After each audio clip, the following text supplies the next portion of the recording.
سلیم مرزا بھی ایک شاعر ہے.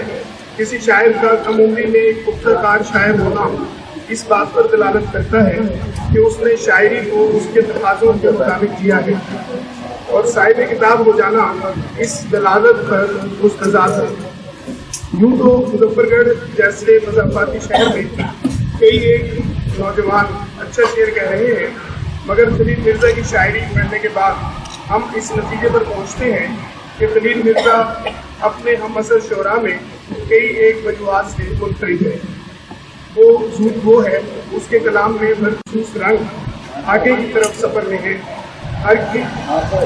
ہر گزرتا دن اسے منزل کے قریب اور اپنے ہم عصر شعراء سے ممتاز کر رہا ہے. عاجزی اور اپنے سینئرز کا ادب اس کی فطرت کا حصہ ہے. خلیل مرزا غزل اور نظم دونوں میں کمال ملکہ رکھتا ہے. وہ ایک مرد غزل کو اور نظم کو شاعر ہے، اور دونوں میں اس کا ادراک کمال درجے کو پہنچا ہوا ہے. محبت بولتی ہے اس کا فلیم شعری مجموعہ ہے جس نے بہت سی کتابوں میں تیزی سے اپنی جگہ بنائی ہے. اس کتاب میں غزلیں اور نظمیں دونوں اپنا الگ الگ وجود بنوا رہی ہیں. خلیل مرزا کی تمام شاعری محبت کے گرد گھومتی ہے. کہیں اس کی محبت بوسی دکھائی دیتی ہے، کہیں محبت کو سراپا خدا قرار دیتا ہے. ابتدا محبت، دوا محبت، آسرا محبت، آشنا محبت.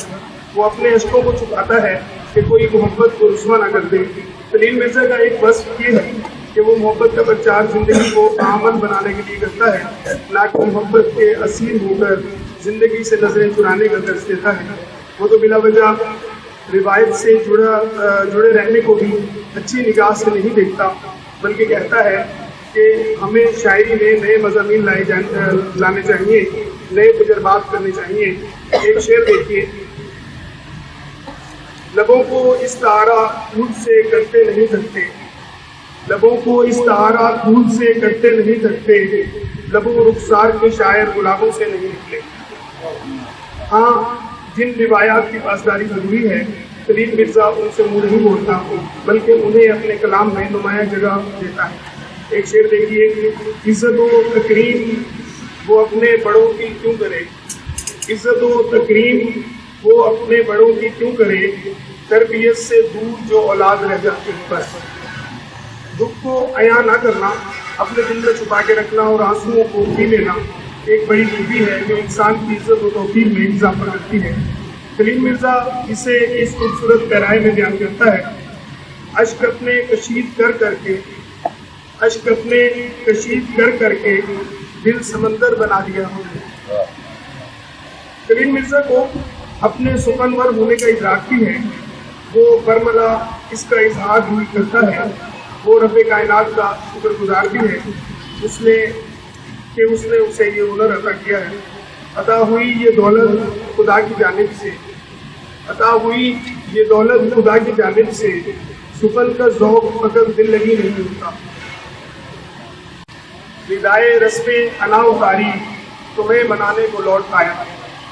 خلیل مرزا کی یادیں بھی بہت خوبصورت ہیں. محبوب کی تعریف کا اپنا انداز دیکھیے: کبھی جب پھول کی نازک کلی کو دیکھتا ہوں میں تو پھر معصوم سا چہرہ تمہارا یاد آتا ہے. خلیل مرزا زمانے کی بے حسی کو بہت گہرائی سے محسوس کرتا ہے اور اس کے بیان پر بہت افسردہ دکھائی دیتا ہے.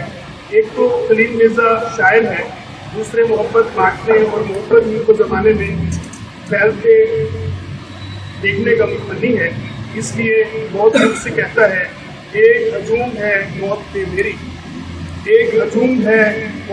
میری، زندہ تھا تو تنہا تھا. خلیل مرزا نے اپنی شاعری زندگی سے کشید کی ہے، جس میں آنسوؤں کا ہی نہیں کہکہوں کا بھی بیان ہے. اس کی شاعری زندگی سے ابھرتی ہے اور زندگی سے ہی خاطب ہے. اس کے لفظ زندہ ہیں، اثر رکھنے والے ہیں، اسی لیے وہ ہر موضوع پر بلا جھجک لکھتا چلا جاتا ہے. اشک میرے شاعری کاش ایسا ہو جائے، زندگی کھیل ہے چلو یک جان ہو جائے.